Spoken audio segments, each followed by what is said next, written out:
एक घर में परिवार के एक सदस्य के लिए एक कानून हो, परिवार के दूसरे सदस्य के लिए दूसरा कानून हो, तो क्या वो घर चल पाएगा क्या? कभी भी चल पाएगा क्या? फिर ऐसी दोहरी व्यवस्था से देश कैसे चल पाएगा?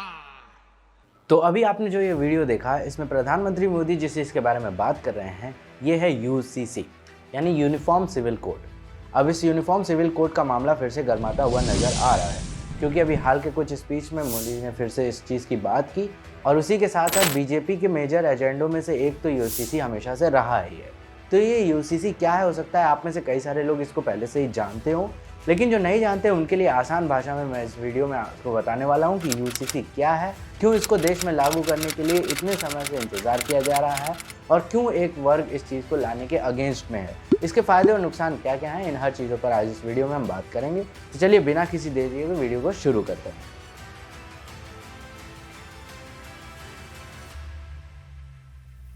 तो चलिए शुरू से शुरू करते हैं। अब ज़रा ये सोचिए कि जब इंडिया में ब्रिटिश रूल नहीं था, यानी कोर्ट्स नहीं हुआ करते थे, तब कानून कैसा था, लोगों को न्याय कैसे दिया जाता था।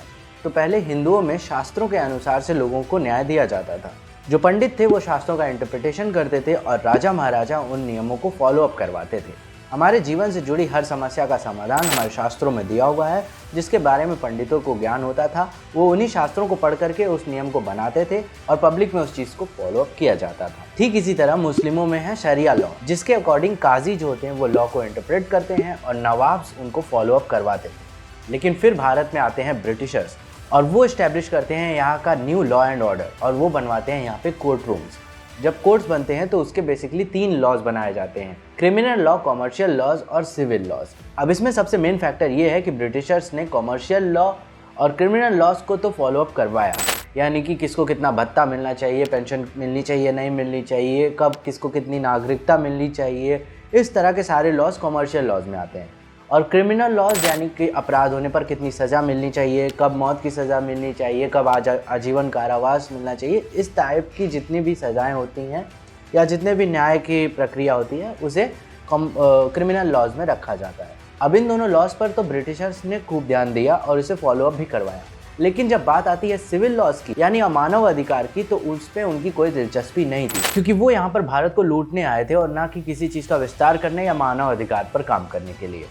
अब दुख की बात यह है कि यही चीज़ फॉलो अप होती चली आती है और इसी कारण से 1950s तक भी भारत में अनटचेबिलिटी जैसी गंदी धारणा वाली भावनाएं, मान्यताएं प्रचलन में रहती हैं। अब आपको ये तो पता ही होगा कि अनटचेबिलिटी को हटाने के लिए भी कितना ज़्यादा बवाल हुआ था, कितने ज़्यादा दंगे हुए थे, उसके बाद जाकर के ये बेकार कानून हट पाया था।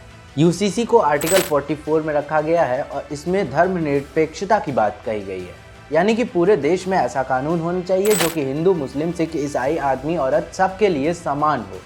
तो अब जब यूसीसी की बात आती है जिसमें ये कहा जाता है कि यूनिफॉर्म सिविल कोड यानी हर व्यक्ति को एक समान अधिकार मिलेगा, तो इसका मतलब ये नहीं है कि आपको अपना धर्म छोड़ना पड़ेगा। इसका सिर्फ सीधा सा मतलब ये है कि जो भी ऐसे लॉज हैं जो एक वर्ग के लिए कुछ और दूसरे वर्ग के लिए कुछ और हैं, उनको हटा दिया जाएगा या उनको अनकॉन्स्टिट्यूशनल घोषित कर दिया जाएगा। अब यहाँ पर सबसे बड़ी विडंबना की बात यह है कि इस चीज़ को लेकर के एक वर्ग को काफ़ी दिक्कत हो रही है।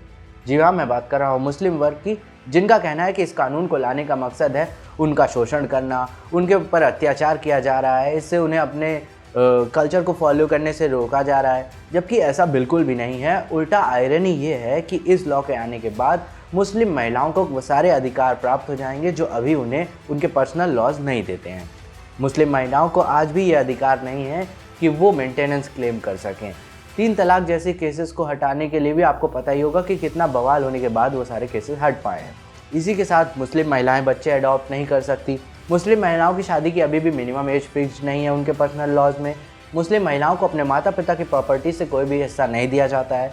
इस तरह के बहुत सारे पर्सनल लॉज हैं जो कि उनके अगेंस्ट जाते हैं और इसको लेकर समय समय पर कई वर्ग के लोगों को काफ़ी दिक्कत का सामना करना पड़ा है। इस घटना को साबित करता हुआ सबसे फेमस केस 1985 का शाहबानो केस है, जहाँ पर एक 40 साल की महिला जिसके 5 बच्चे होते हैं उसे तलाक दे दिया जाता है।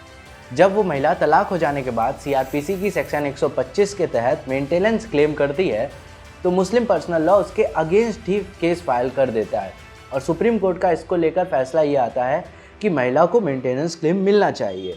और सुप्रीम कोर्ट ये भी कहता है कि अगर यूसीसी लागू होता है तो इस तरह के और केसेस आने से बचेंगे, महिलाओं को इस चीज़ से राहत मिल सकेगी कि उन्हें कभी भी कोई इस तरह से दुत्कार नहीं सकता है।